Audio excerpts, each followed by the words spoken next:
ठकुराइन जी की तबीयत ठीक नहीं है। मयूरी ने नजरें झुकाकर कहा। माँ, क्या हुआ माँ को? वो बिना जूते पहने ठकुराइन के कमरे की ओर भागा था, जहाँ वो बिस्तर पर अर्ध बेहोशी की हालत में थीं।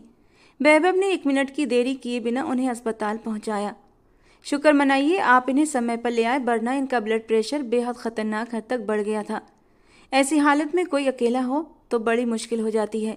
ख्याल रखिए इनका। डॉक्टर वैभव को तसल्ली देकर जा चुका था, जबकि उसकी आंखों के सामने शिखा का चेहरा घूम गया था। वो खून में लथपथ थी, उसके माथे पर गहरी चोट आई हुई थी।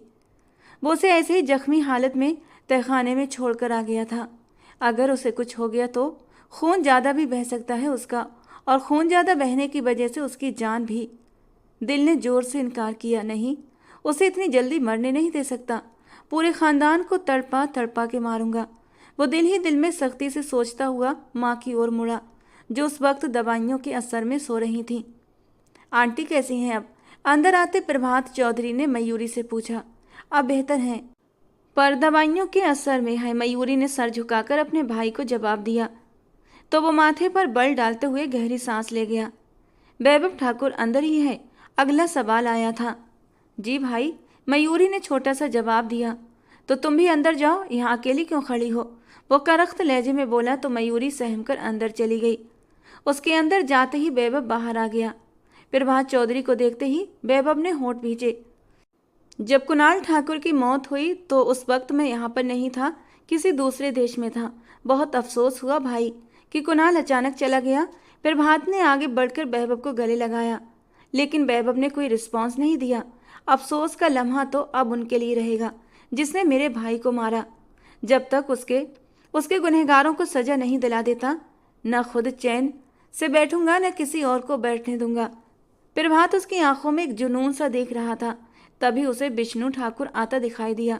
ठाकुर जी, वो लड़की, माँ को घर लेकर जाना है। जरा सी भी लापरवाही या कोताही बर्दाश्त नहीं करूंगा, समझे तुम? वो विष्णु ठाकुर की बात को टोकता हुआ सख्त लहजे में कहते हुए लंबे लंबे कदमों से वहां से चला गया। किस लड़की की बात कर रहे थे तुम? प्रभात चौधरी ने माथे पर बल डालते हुए पूछा। आप खुद ही ठाकुर जी से पूछ लें तो ज़्यादा बेहतर होगा, विष्णु ठाकुर ने संजीदगी से जवाब दिया और फिर वार्ड की ओर कदम बढ़ाए। यहीं बाहर रुको, अंदर जाने की ज़रूरत नहीं है। मेरी बहन अंदर ही है। तुम्हें वैभव ठाकुर ने बहुत सिर चढ़ा रखा है। ये तुम्हारे भले में होगा कि तुम डेरे तक ही सीमित रहो। घरेलू मामलों में दखल देने की ज़रूरत नहीं। प्रभात चौधरी ने एक एक लफ्ज़ पर जोर देते हुए विष्णु ठाकुर को घूरते हुए कहा। मैं ठाकुर जी के हर हुक्म के आगे सर झुकाता हूँ, उनके अलावा किसी और के सामने नहीं। विष्णु ठाकुर भी जवाब देता हुआ पीछे हट गया। जो भी था वो इतना तो जरूर जानता था कि ठाकुर और चौधरी दोनों ही कबीले अपनी अपनी औरतों के मामले में बहुत ज़्यादा सख्त थे। जैसे ही उसे होश आया, उसने खुद को एक नरम मुलायम बिस्तर पर पाया। उसके माथे पर पट्टी बंधी हुई थी, जबकि दाएं हाथ पर कैनुला लगा था। नज़र सीधी उस ड्रप पर चली गई जो उसके हाथ में लगे कैनुले से जुड़ी थी। शिखा ने सिर पकड़ते हुए पूरे कमरे की ओर नज़र दौड़ाई तो सामने ही सोफे पर बैठा वैभव ठाकुर नजर आया, जिसकी ठंडी निगाहें उसी पर टिकी हुई थीं। धन्नो मासी, अचानक वो धारते हुए नौकरानी को आवाज़ें लगाने लगा। शिखा डरकर उठकर बैठी। जी ठाकुर साहब। वो सिर झुकाए अंदर आई। खाने का इंतजाम करो इसका फौरन। वो बिना पलक झपकाए शिखा को देखते हुए नौकरानी से बोला। नौकरानी तुरंत वहीं से वापस चली गई। शिखा ने उसकी इतनी कृपा पर हैरानी से उसकी ओर देखा था। तभी नर्स अनुमति मांगते हुई अंदर आई और ड्रिप हटाकर चुपचाप बाहर चली गई। तुम भी सोच रही होगी कि वैभव ठाकुर के दिल में रहम कहाँ से आ गया, तो ऐसा कुछ भी नहीं है। वो उसके पास बिस्तर पर घुटना टिकाते हुए थोड़ा सा आगे की ओर झुका। वो पीछे की ओर सरक गई। आज के बाद जो तुम्हें सजाएं मिलनी है, उसके लिए तुम्हारे शरीर में जान होनी चाहिए कि उन्हें सह सको। उसके गाल पर हल्के से थपकी देते हुए वो उसके कान में फुसफुसाया और तुरंत ही अपना हाथ पीछे खींच लिया। मैं आखिरी बार पूछ रहा हूँ, बता दो तुम्हारा भाई किशोर कहाँ है, वरना बहुत बुरा बर्ताव करूँगा। और फिर तुम बताना भी चाहोगी तो मैं तुम्हारी कुछ नहीं सुनूंगा। वैभव ने एक आखिरी मौका दिया था उसे। प्लीज़ मुझे मार दो बदले में, लेकिन उसे छोड़ दो। वो तो तुम्हें सज़ा चाहिए तो ठीक है, कल हमारा विवाह होगा, उसके बाद तुम्हारी सज़ा शुरू। क्योंकि वैभव ठाकुर पर स्त्री को छूना भी पाप समझता है। लेकिन विवाह उपरांत तुम सिर्फ और सिर्फ मेरी होगी। उसके बाद मैं तय करूंगा कि तुम्हें कौन सी सजा देनी चाहिए। उसकी बात पर वैभव ने उसे बालों से पकड़ते हुए सख्त लहजे में कहा था, जबकि उसकी सिसकी पर अनायास ही उसकी पकड़ ढीली पड़ गई थी। वो उसे वहीं छोड़कर कमरे से बाहर निकल गया।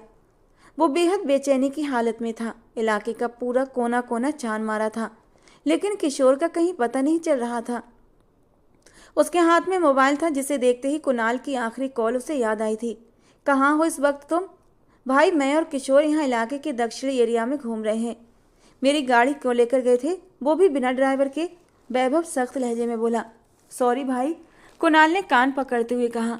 वैभव अंदाजा लगाते हुए मुस्कुराया। अपने इलाके से दूर जा रहे हो तुम, बेहतर होगा अपने इलाके तक ही सीमित रहो। वैभव ने उसे चेतावनी दी। अरे क्या कर रहे हो किशोर, नीचे करो, चल जाएगी। अचानक कुणाल की आवाज़ उसके कानों में पड़ी थी तो वो बुरी तरह घबराया। क्या क्या चल जाएगी? क्या है उसके हाथ में? Hello Kunal, Kunal hello.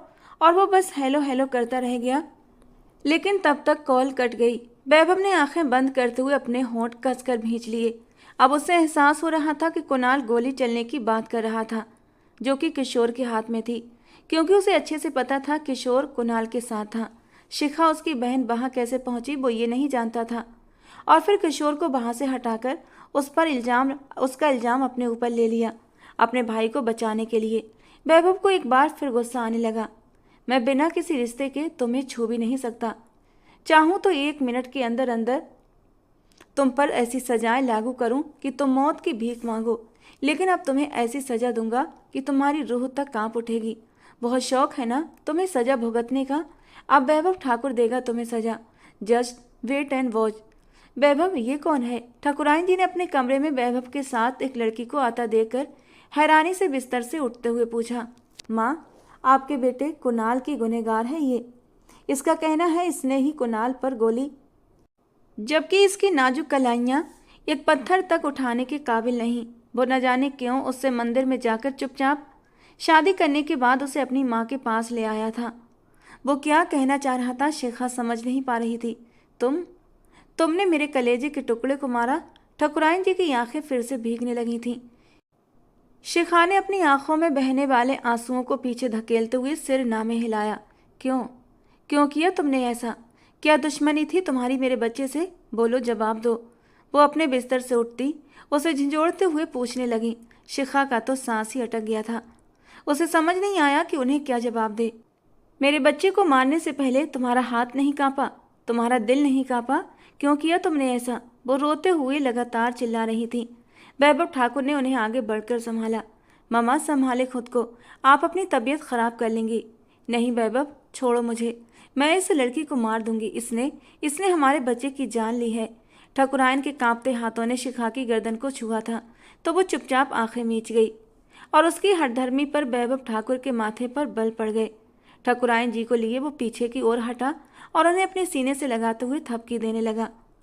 इस लड़की को बोलो यहाँ से चली जाए, न जाने मैं इसका क्या कर डालूंगी। उन्होंने गम और गुस्से से रोते हुए कहा।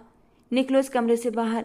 वैभव ठाकुर ने ऊंची आवाज में उसे दहाड़ते हुए कहा तो वो सहम कर पीछे होती हुई कमरे से बाहर निकलकर भागी थी। इतनी बड़ी हवेली थी, वो नहीं जानती थी कि कहाँ से कहाँ भागी जा रही है। उसे लगा वो हवेली से बाहर निकल जाएगी, लेकिन तभी अचानक किसी के सामने आ जाने से उसके कदम रुके थे। गहरे सांस भरते वो सामने खड़े व्यक्ति को देख रही थी, जिसकी आंखों में शिखा को हवस सी दिखाई दी थी। वो 2 कदम पीछे हटी। कहाँ भाग रही थी? जानती भी हो तुम्हारी माँ और तुम्हारे भाई के साथ वैभव ठाकुर ने क्या किया है? शिखा की आंखों में आंसू आ गए। वो जरा सा झुका था। तुम्हें अपने भाई का बदला उतारने के लिए ले आया, जबकि तुम्हारे भाई और माँ को भी मार डाला। उस शख्स की बातों पर शिखा का दिल सूखे पत्ते की तरह बुरी तरह कांपा था।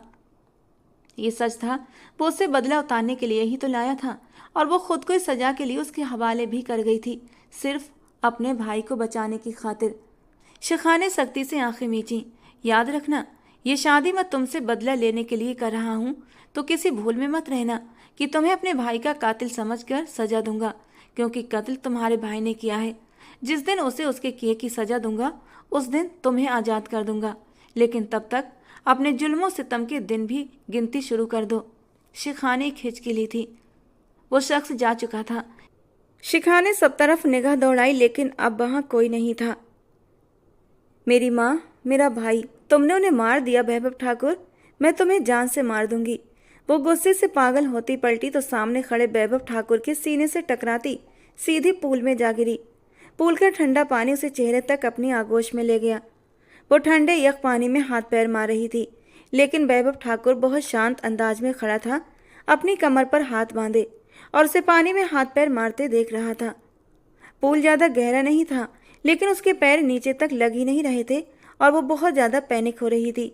उसकी नाक और मुंह में अब पानी भी भरने लगा था और उसका सांस फूल गया।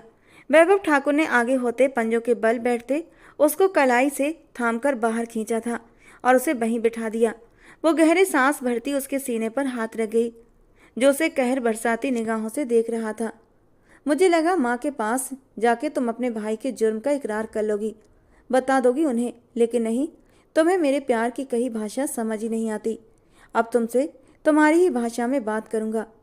वो गुस्से से माथे पर बल डाले बोलता उसे वापस पानी की तरफ धकेलता पीछे की ओर होने लगा कि शिखा ने उसके कॉलर को कस के पकड़ा कि वो भी उसके साथ पूल में जा गिरा। शिखा ने एक लम्हे को उसे नहीं छोड़ा। पानी से बाहर सर निकालते वो अपने बालों को झटके से पीछे करने लगा, जबकि शिखा उसके सीने में बाहें डाले खुद को पानी की गहराई में जाने से बचा रही थी, जबकि उसके जिस्म की नाजुक सी रौनकें कुणाल ठाकुर को बुरी तरह झंझोड़ गई थीं। कुछ पलों का खेल था, दोनों की नज़रों का टकराव हुआ था और दोनों ही एक दूसरे की संगत में बुरी तरह फंसे हुए थे। वैभव ठाकुर ने फौरन खुद पर काबू पाते उसे कमर से थामा तो वैभव का दिल बुरी तरह उसकी नाजुक कमर पर मचला था। उसे पूल से बाहर बिठाते हुए उसके सामने खुद पूल में ही खड़ा वो उसके गहरे गहरे सांस भरते चेहरे को देखता मुग्ध हुआ था। वह इन लम्हों की कैद में नहीं पड़ना चाहता था। गहरी सांस भरते हुए एकदम से पीछे होता, वो तैराकी करता उससे काफ़ी दूर निकल गया। शिखा ठंड से कांपते हुए उसे तैराकी करता देख रही थी, जो माहिर तैराक की तरह पानी में तैर रहा था। शिखा का जी चाहा उसी पानी में उसे डुबो डुबो कर मार दे, पर वो बस ये सोच ही सकी। एकदम झटके से वो सामने आता उसे डरा गया था। वो पीछे हटी और अपनी जगह पर खड़ी होती अपने आप को दोनों बाजुओं से कवर करती वैभव ठाकुर को जख्मी नज़रों से देखने लगी, जो अब बाहर आता उसकी कलाई को सख्ती से थामे अपने कमरे की ओर बढ़ा था। छोड़ो मुझे, कहाँ लेकर जा रहे हो? वो अपना आप छुड़ाती उसके साथ घसीटती चली जा रही थी, जो उसे कमरे में ले आता है और बिस्तर पर बुरी तरह पटक देता है। दरवाज़ा लॉक करते हुए वो अपनी शर्ट के बटन एक झटके से तोड़ते हुए शर्ट को उतार गया। शिखा का तो सांस ही अटक गया था। नहीं, करीब मत आना, वो चिल्लाई, लेकिन वैभव ठाकुर ने उसके जबड़े को सख्ती से दबोचते हुए उसे अपने सामने खड़ा किया और उस पर झुका। खबरदार, जरा सा भी सिसकी तो सांसें खींच लूंगा तुम्हारी। वो बुरी तरह धाड़ा था। शिखा ने उसकी लाल अंगारे जैसी आंखों में झांका तो खुद में डर के मारे सिमट गई। आपने मार दिया मेरे भाई को, मेरी माँ को मार दिया ना आपने। जंगली हो आप, क्यों किया आपने ऐसा? मैंने कहा था ना अपने भाई का बदला अब मुझसे ले लें, मेरे शरीर से मेरी सांसें जुदा कर दें, लेकिन मेरे भाई और मेरी माँ से कुछ मत कहना। लेकिन तुम जंगली हो, पत्थर दिल हो, तुमने उन्हें मार दिया और अब भी तुम्हारा दिल नहीं भरा, तुम्हारे अंदर बदले की आग शांत नहीं हुई। अब मुझे रखेल बनाकर। चटाक वैभव ठाकुर ने न चाहते हुए भी उसके गाल पर एक जोरदार थप्पड़ मारा था। वो मुंह के बल तकिए पर जाकर गिरी। वैभव ठाकुर गुस्से से पीछे हटा, लेकिन फिर अगले ही पल उसे बालों से पकड़ते हुए उसका चेहरा अपनी ओर किया। तुम्हारी हिम्मत कैसे हुई अपने लिए ये शब्द इस्तेमाल करने की? उसकी गुस्से से जलती आंखें और फूलते हुए सांसें शिखा को कुछ भी कहने से रोक गई थीं। उसके गाल पर 5 उंगलियों के निशान साफ दिख रहे थे, जो वैभव ठाकुर के गुस्से को साफ बता रहे थे। अगर यही सब करना होता ना तुम्हारे साथ तो शादी करता तुमसे, हवेली लेकर आता। वो गुस्से के मारे दहाड़ था तो शिखा ने डरते हुए अपनी आंखें मींच लीं। 2 मिनट में तुम्हारी धज्जियां बिखेर के रख देता। शिखा, वैभव ठाकुर, कौन रोकता मुझे? अगर इतना ही जंगली होता तो अब तक तुम्हारा ये नाजुक बदन बचा नहीं होता। अब की बार झटके से उसने उसे छोड़ा था। वो सिर्फ उसे डराना चाहता था कि वो अपने भाई का पता उसे बता दे, वरना वो उसके करीब भी आने का इरादा नहीं रखता था। जबकि शादी के पीछे भी एक बहुत बड़ी खास वजह थी। अपने गीले बालों में हाथ फिराता वो कमरे में चक्कर काट रहा था कि तभी उसके मोबाइल पर विष्णु की कॉल आने लगी। वैभव ठाकुर ने आगे बढ़कर तुरंत कॉल रिसीव की। दूसरी तरफ से जो कहा गया उसे सुनकर वैभव ठाकुर ने होंठ भींचे थे। मैं आ रहा हूँ, कहते हुए मोबाइल पर कॉल काट के सोफे पर फेंक दिया। तुम्हारा भाई पकड़ लिया गया है, अब तुम देखना क्या हाल करता हूँ मैं उसका। वैभव ठाकुर गुस्से से कहते हुए बाथरूम में घुस गया। शिखा गहरे सांस भरती किशोर का सोच कर तड़पती रह गई। मतलब वो जो कोई भी व्यक्ति था उसने झूठ बोला था कि वैभव ठाकुर ने किशोर और मेरी माँ को मार डाला। वो जिंदा है। शिखा के अंदर ये सोच कर ही जीने की एक उम्मीद सी पैदा हो गई थी, लेकिन फिर अगले ही पल उसका दिल जोर से धड़क उठा था। वैभव ठाकुर इस वक्त बहुत गुस्से में था और अब वो पता नहीं किशोर और उसकी माँ के साथ क्या क्या नहीं करता। मैं वैभव ठाकुर को नहीं जाने दूंगी, कुछ भी हो जाए मैं उसे अपने भाई को मारने नहीं दूंगी। शिखा अपनी जगह से उठते हुए कमरे में मौजूद दराजों में कुछ तलाशने लगी, कुछ भी ऐसा जिससे उसकी मदद हो जाए और वो वैभव ठाकुर को जाने से रोक सके। और फिर उसे एक दराज में से अपनी मकसद की चीज मिल गई थी। ये एक तेज धार वाला चाकू था। इससे पहले कि वैभव ठाकुर दरवाजा खोलकर बाहर निकलता, वो दराज बंद कर गई और वापस बिस्तर पर आकर बैठ गई, लेकिन डर और जल्दबाजी की वजह से चाकू न निकाल सकी थी। वैभव ठाकुर बाहर निकला तो उसे बिस्तर पर उसी हालत में देखकर ठिठका था, लेकिन फिर नजरअंदाज करते हुए अपने गीले बालों को हाथों से सहलाते हुए वो मोबाइल और कार की चाबी उठाता चुपचाप बाहर की ओर निकल गया। लेकिन जाने से पहले उसने दरवाजा लॉक करना नहीं भूला था। उसके जाते ही शिखा ने जल्दी से दराज से वो चाकू निकाला और अपने आंसू पोंछते हुए दरवाजे की ओर बढ़ी, लेकिन दरवाजा लॉक था। वो इधर उधर देखती तड़पी, तभी उसे वैभव ठाकुर की कार के स्टार्ट होने की आवाज़ आई तो वो जल्दी से भागकर विंडो के पास आई थी। नहीं, ये मेरे भाई को कुछ नहीं कर सकते। ठंड से कांपती शिखा ने अपने गीले कपड़ों की ओर देखा और फिर अलमारी खोली। वहां सब मर्दाना सूट थे। फिर वहीं से वैभव ठाकुर की एक गर्म शॉल निकाली और खुद पर अच्छे से लपेट ली। अपने बालों में लगी पिन से दरवाजे का लॉक खोलने लगी। वो बचपन से ही इस काम में माहिर थी। उसे थोड़ी दिक्कत का सामना करना पड़ रहा था। ये लॉक उसे समझ नहीं आ रहा था, लेकिन गहरा सांस भरते हुए वो फिर से कोशिश करने लगी। आंखें मीचे वो लॉक को समझ रही थी और फिर एक क्लिक की आवाज़ के साथ दरवाज़ा खुल गया। शिखा के चेहरे पर एक खुशी की चमक लहराई थी। आज भगवान भी जैसे उसके ही साथ था। वैभव ठाकुर, आज मर जाऊंगी या फिर तुम्हें ही मार दूंगी, पर अपने भाई पर आंच भी नहीं आने दूंगी। वो पूरे दृढ़ निश्चय के साथ अपने आंसू गाल से रगड़ती बाहर निकली थी। वो जानती थी इस हवेली से निकलना आसान नहीं था, इसीलिए बहुत चुपके से वो हवेली की बैक साइड पर आई थी, जहाँ सिर्फ एक गार्ड ही तैनात होता था। यहाँ से निकलना आसान था। वो गेट को बजाती कि उसे देखकर बैक गेट का चौकीदार तुरंत उसकी ओर दौड़ा था और छोटा वाला गेट खोल दिया। क्या हुआ बीबी जी, किधर को जा रहे हो? अभी वो और बात करता कि शिखा ने वो चाकू उसकी कलाई पर दे मारा। वो दर्द से तड़प गया। शिखा बिना वक्त बर्बाद किए वहां से जल्दी से भागी थी। उसने पीछे पलट कर भी नहीं देखा था कि वो चौकीदार उस पर पीछे से वार भी कर सकता था, लेकिन वो वैभव ठाकुर की शॉल देखकर रुक गया था। वो घर की महिलाओं पर इस तरह गोली नहीं चला सकता था। यही वजह थी कि खुद को संभालते हुए वो वक्त बर्बाद किए विष्णु को कॉल मिलाने लगा। मेरे बच्चे को छोड़ दो सरदार, मैं तुम्हारे आगे हाथ जोड़ती हूँ, गंगा जी बिलखते हुए बोली। वैभव ठाकुर ने एक सख्त नज़र किशोर पर डाली। एक पल को वैभव को उसमें अपना भाई, अपने जिगर का टुकड़ा कुणाल ठाकुर दिखाई दिया था। दोनों का बचपन एक साथ कटा था, एक साथ खेल कूद कर बड़े हुए थे। वैभव ने किशोर के साथ भी छोटे भाइयों वाला ही बर्ताव रखा था और आज भी जब उसने किशोर को देखा तो उसे अपने कुणाल की बहुत याद आई थी। लेकिन अगले ही पल वो सिर ना में हिलाता विष्णु से लेकर उसकी ओर बढ़ गया। मैं बेगुनाह हूँ भैया, किशोर जल्दी से बोला। वो भी कुणाल की तरह उसे भैया ही कहा करता था। तुम्हारे मुंह से ये शब्द बहुत बुरा लग रहा है। तुम पापी हो मेरे भाई के। वैभव ने गन का रुख उसकी तरफ किया था। गंगा जी ये देखकर तड़प उठी थी। मैंने नहीं चलाई थी भैया, वो जल्दी से बोला, लेकिन पलकें नहीं झपकाईं। उसकी और उसकी बहन की आंखें एक जैसी थीं, सुनहरे रंग की। वैभव ने अपने होंठ भींचे। झूठ मत बोलो, तुमने मारा है कुणाल को।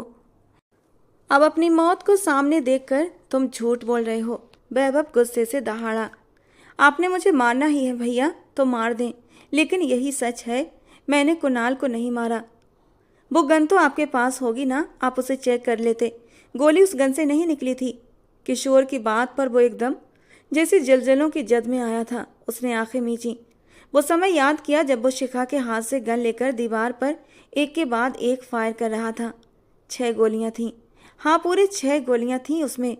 मतलब उस गन से गोली नहीं निकली थी। वैभव की पकड़ अचानक ढीली पड़ी तो किशोर ने गहरा सांस लिया और बिलखते हुए माँ के सीने से जा लगा।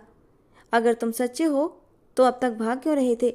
वैभव का गुस्सा अब भी वैसा का वैसा ही तूफानी था। मैं किस किस को यकीन दिलाता? कोई भी मेरा यकीन करने को तैयार नहीं था और आपने भी नहीं करना था। मैं जानता था मरने से कुछ देर पहले आपकी कुणाल से बात हो रही थी।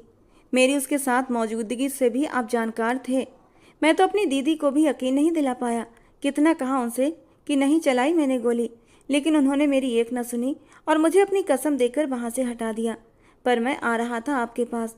किशोर 2 कदम का फासला मिटाता उसके करीब हुआ था।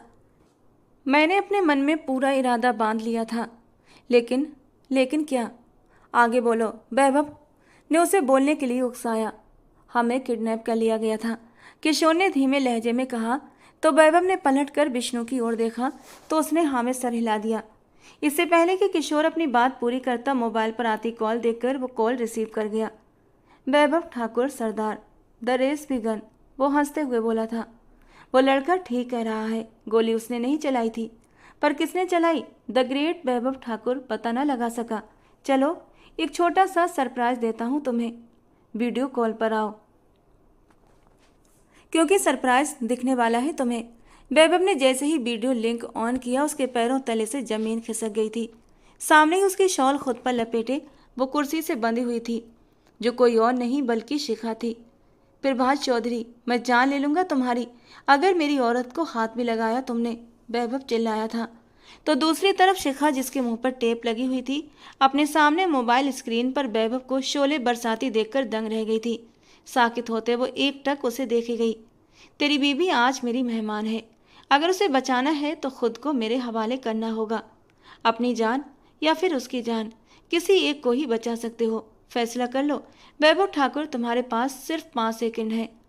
वो मोबाइल का कैमरा बंद कर चुका था। अब स्पीकर पर सिर्फ उसकी आवाज़ सुनाई दे रही थी। मैं आ रहा हूँ प्रभात चौधरी, आज तुम्हें मुझसे कोई बचा नहीं सकेगा। और याद रखना, अगर मेरी बीवी को खरोंच भी आई तो इतने टुकड़े करूंगा कि तू खुद भी गिन नहीं पाएगा। जबकि प्रभात चौधरी हंसता हुआ कॉल काट गया था। उसी शख्स ने किडनैप किया था हमें। आज ही बहुत मुश्किल से वहां से भागकर निकले थे हम।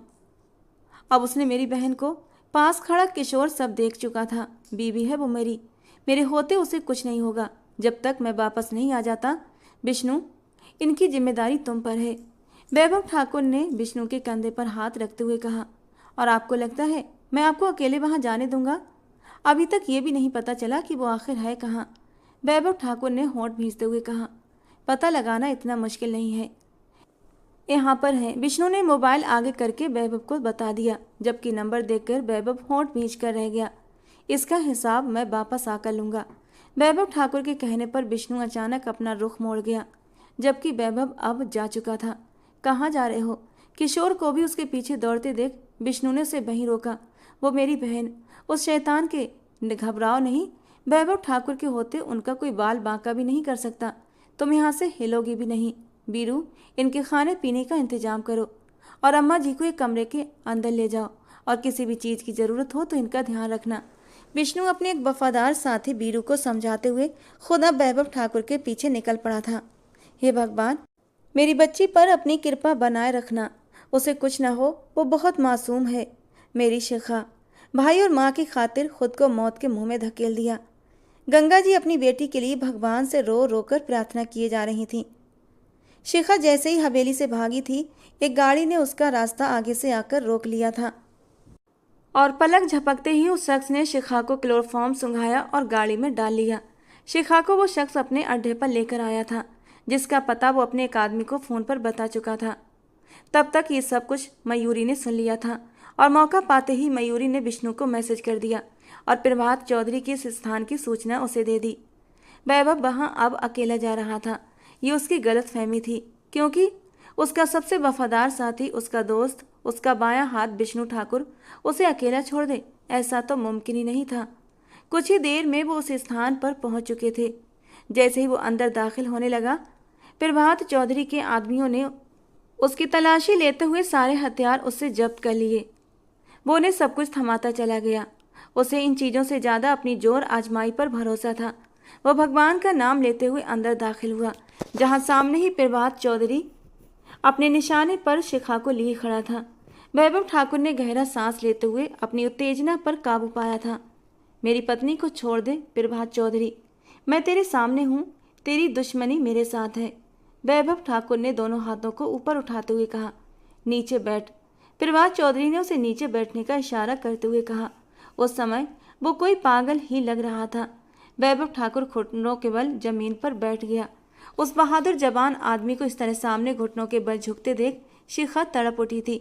वो सिर्फ उसकी वजह से झुक रहा था। क्यों क्यों कर रहा था वो ऐसा? शिखा की आंखों से आंसू रुक नहीं रहे थे। चल बोल अब। प्रभात चौधरी बहुत ही ताकतवर इंसान है।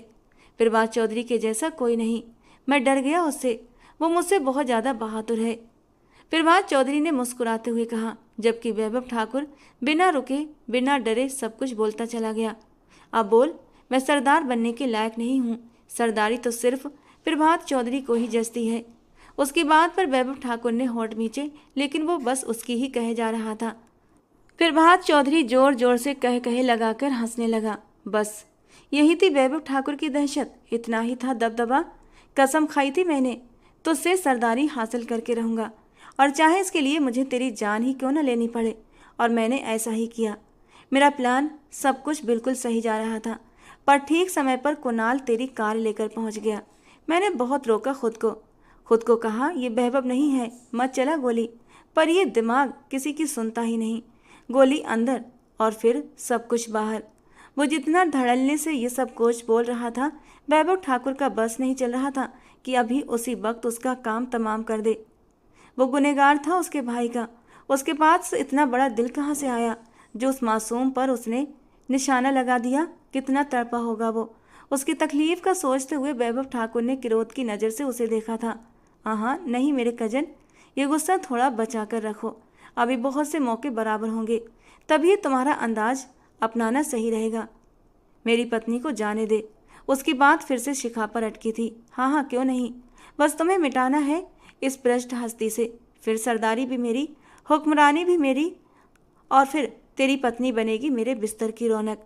कहते हुए जोर से ठाका लगाते हुए हंसते हुए वैभव ठाकुर पर निशाना ताने उसका लॉक खोलते ट्रिगर पर जोर बढ़ा दिया कि इतने में गोलियां चलने की आवाज़ सुनाई दी और प्रभात ठाकुर बुरी तरह बौखला गया। ये अपने साथ लेकर आए हो ना तुम इन्हें? प्रभात ठाकुर गुस्से से चिल्लाया था और वैभव ठाकुर घुटनों के बल खड़ा हुआ था। एक नामर्द को मारने के लिए वैभव ठाकुर जैसा एक ही आदमी काफ़ी है। वैभव की बात पर वो अपनी अब सच में उस पर तान गया था। अगर मैं मरा तो तुम्हें लेकर मरूंगा वैभव ठाकुर। वो अभी चला ही देता, लेकिन शिखा अपनी जगह से उठी और उसे पूरी ताकत से धक्का दे दिया। वो अपनी कलाई की आस्तीन में चाकू छुपाकर लाई थी। उसी ने उससे प्रभात ठाकुर की कलाई पर मारा था और पीछे हट गई। प्रभात ठाकुर दर्द से बिलबिलाते हुए रह गया था। वैभव ठाकुर पल भर में उसके पास पहुंचा और जो गन नीचे गिरी थी उसे उठाता उसी पर तान दिया। जबकि प्रभात ठाकुर नीचे गिरा, ये सब हैरानी से देख रहा था। उसका कोई सुरक्षा गार्ड अंदर नहीं आया था और वैभव ठाकुर ने गुस्से और नफरत से उसे देखा था। क्या हुआ? क्या गहरे शौक में चला गया? तुझे क्या लगा था चालें खेलना सिर्फ तुझे आता है? गन एक तरफ फेंकते हुए उसने जोरदार मुक्का उसके मुंह पर मारा था और फिर वो रुका नहीं, उसे मारता चला गया, यहाँ तक कि वो लहूलुहान हो गया। शिखा एक तरफ खड़े रोते हुए ये सब कुछ देख रही थी, जबकि बाहर विष्णु ठाकुर पहुंच चुका था और उसके आदमियों ने उस अड्डे को अपने कब्जे में ले लिया था। मेरे भाई को क्यों मारा तूने, क्रूर इंसान? तुझे सरदारी चाहिए थी ना, तो ले लेता, जो चाहिए था ले लेता। मेरे भाई की जान से कीमती कुछ भी नहीं था। वैभव ठाकुर ने खुद पर काबू खोते हुए उसे एक और मुक्का मारा तो वो हंस दिया। यही तो प्रभात चौधरी नहीं चाहता था, भीख नहीं चाहता था, छीन के हासिल करना चाहता था। मरना था या फिर मार देना था। वो लड़खड़ाते हुए वहीं गिरा जहाँ पर गन पड़ी थी। इससे पहले वैभव ठाकुर उसे देखता वो उसे उठा चुका था और फिर से वैभव ठाकुर पर निशाना तान दिया और हंसते हुए कहने लगा। वैभव ठाकुर अपने कदमों पर वहीं रुक गया। प्रभात चौधरी ने गुस्से से मुंह से एक तरफ खून थूका। वो बुरी तरह जख्मी था। मुश्किल से अपनी जगह से खड़ा हुआ। इस लड़की पर मेरी पहले से नज़र थी, बहुत पहले से। मैं इसे पाना चाहता था। तूने सरदारी भी ले ली और मेरी मोहब्बत भी छीन ली। अपने जीते जी तो तुझे ये नहीं दूंगा। बहुत चालाकी का खेल खेल के तूने उसे दृश्य से हटा दिया, और जब तुझे पता चला कि मैं उसे ढूंढ रहा हूं तो तूने उससे विवाह कर लिया। प्रभात चौधरी गुस्से से चिल्लाया। शिखा ने हैरानी से वैभव ठाकुर को देखा। तो क्या शादी के पीछे यही वजह थी, जबकि वो तो कुछ और ही समझ रही थी। वैभव ठाकुर बिना पलक झपकाए उसे रक्त भरी निगाहों से देख रहा था, क्योंकि ये सच था कि वो अपने कजन, अपने मामा के लड़के प्रभात चौधरी की नीयत पहले ही जान चुका था, और इसीलिए उसने शिखा से विवाह कर लिया। पर यह नहीं जानता था कुणाल का मुजरिम भी प्रभात चौधरी ही है। मेरी हर चीज तुझे मिली, तू हमेशा मुझसे 2 कदम आगे चलता रहा, तू हमेशा पूरा रहा और मैं हमेशा अधूरा। आज इस लड़की को मारकर तुझे भी अधूरा कर दूंगा। ये अगर मेरी नहीं तो तेरी भी नहीं होगी। अब उसका निशाना सीधा शिखा की ओर हुआ था। तो पल भर में वैभव ठाकुर उसके सामने आ गया। एक गोली चली, लेकिन वैभव ठाकुर को गोली ने छुआ भी नहीं। शिखा को अपनी छाती से लगाए वो पलटकर देखने लगा तो प्रभात ठाकुर के गन वाले हाथ पर गोली लगी थी। ये अब कलाई और हाथ पकड़े बैठा चीख चिल्ला रहा था। वैभव ठाकुर ने पलटकर उसकी ओर देखा और फिर प्रभात चौधरी से गन लेते हुए उसका मुंह खोलकर उसके मुंह के अंदर घुसा दी। उसके इस तरह आक्रामक कदम पर शिखा की चीख निकली थी। जी तो चाहता है तुझे यहीं मार दूं, पर क्या करूं, खून हो तो मेरा, भले ही दूसरे परिवार में जन्म लिया, लेकिन हो तो मेरे मामा के बेटे ही। नहीं कर सकता तुम्हें मौत के हवाले। जो तुमने किया वो मैं नहीं कर सकता, तुम्हारे जितना दरिंदा नहीं हो सकता। मैं प्रभात चौधरी नहीं हूँ। वो ऊंची आवाज में दहाड़ते हुए बोला कि वहां की दीवारें तक कांप उठी। वैभव ठाकुर, अगर मैं तुम्हारी जगह होता तो सामने मौजूद खड़े दुश्मन को जिंदा न छोड़ता। वो तकलीफ में भी तंज करने से नहीं रुका था। यही तो वजह है कि तुम मेरी जगह कभी हो भी नहीं सकते। इसका इलाज करवाओ और इसे तहखाने में डाल दो। विष्णु को गन थमाते हुए उसने आदेश दे दिया। जी, जो आदेश सरदार। वो उसे घसीटते हुए बाहर ले गया। वैभव ठाकुर ने पीछे मुड़कर शिखा को देखा। शिखा ने उसकी कड़ी नजरों से डरते हुए अपनी नजरें उसके ऊपर से हटा लीं। वैभव ठाकुर ने आगे बढ़कर उसे अपनी बाहों में भर लिया तो वो घबराकर उसे देखने लगी। किसकी अनुमति से हवेली से बाहर निकली थी। उसकी बाहों की नरम पकड़, लेकिन उसके लहजे की ठंडक महसूस करते हुए शिखा का दिल एक पल के लिए जोर से धड़कने लगा। वैभव ठाकुर तुमसे हिसाब घर जाकर लेगा। वो उसे कड़ी नजर से घूरते हुए कदम बाहर की ओर बढ़ा गया। डेरे से किशोर और उसकी माँ को भी हवेली पहुंचा दिया गया था। शिखा अपने भाई और माँ से मिलकर बहुत रोई थी। भाई का बार बार चेहरा थामे उसे चूमती तो वैभव ठाकुर को कुणाल याद आ गया। वाकई शिखा ने साबित कर दिया था कि वो अपने भाई से कितना प्यार करती है, और वैभव भी तो कुणाल से कितना प्यार करता था। दोनों बहन भाइयों का प्यार देखते हुए उसे कुणाल की याद आई थी और चुपके से कुणाल की आत्मा की शांति के लिए भगवान से प्रार्थना की थी। वो भगवान का धन्यवाद कर रहा था कि उससे पाप नहीं हुआ था। अगर वो किशोर को मार देता तो जो तकलीफ वो सह रहा था, शिखा भी सारी जिंदगी उसी तकलीफ से गुजरती। ठकुराइन को सारी सच्चाई बताने पर उन्होंने अपने होंठ से लिए थे।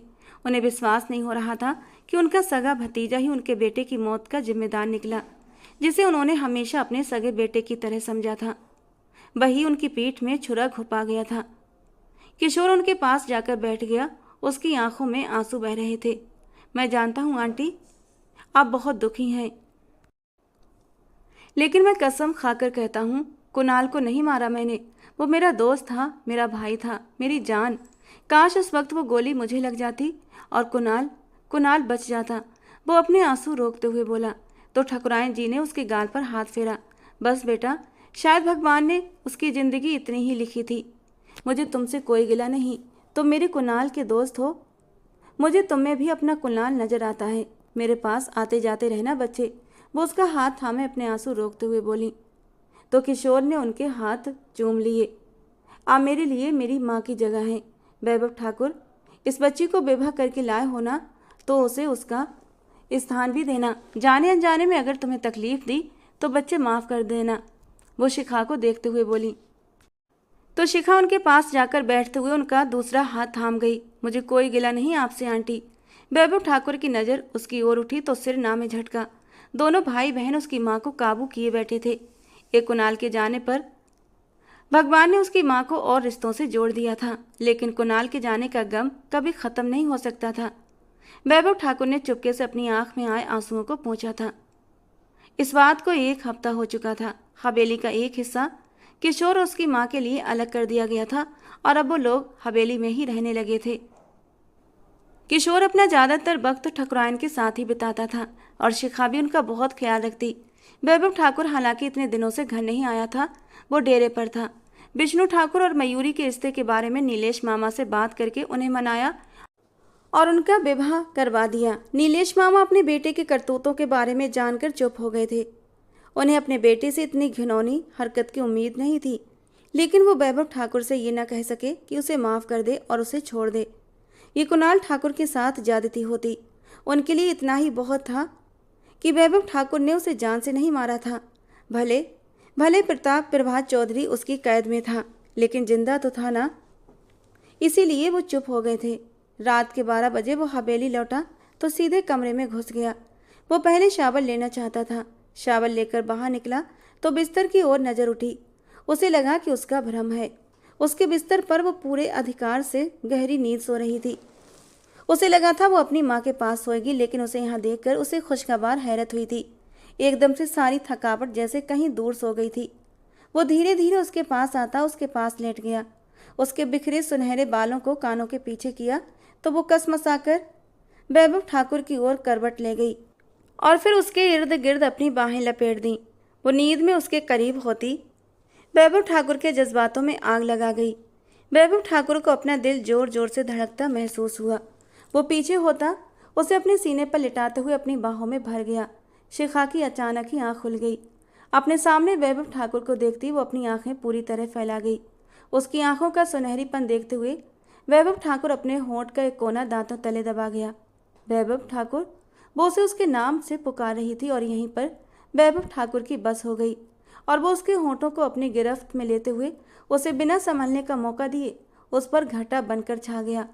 शिखा की कमजोर सी प्रतिरोध नजरअंदाज करते हुए वो उस पर अपने प्यार की तीव्रताएं निछावर कर गया। मेरा सांस, वो जरा सा सरका कि वो बोली, अभी तो मैंने कुछ नहीं किया, और सांस भी रुकने लगा। वो उसके ब्लाउज की डोरियों को खोलता हुआ मदहोश लहजे में बोला तो शिखा ने शिकायती अंदाज में उसे देखा। क्या हुआ? खुमार भरे लहजे में पूछा। आपने मुझे थप्पड़ मारा था, शिखा ने होंठ भींचते हुए कहा। मेरा थप्पड़ याद है, अपने शब्द याद नहीं। वैभव ठाकुर ने उसे घूरा और उसका ब्लाउज नीचे गिरा दिया तो वो पलकों को झुका गई। अपने लिए आगे कुछ भी गलत बोला तो फिर से इन गालों को सजा मिलेगी। वो उसके गालों पर अपने दांतों से काट गया था तो शिखा सिसकी, ये वाली सजा कैसी है?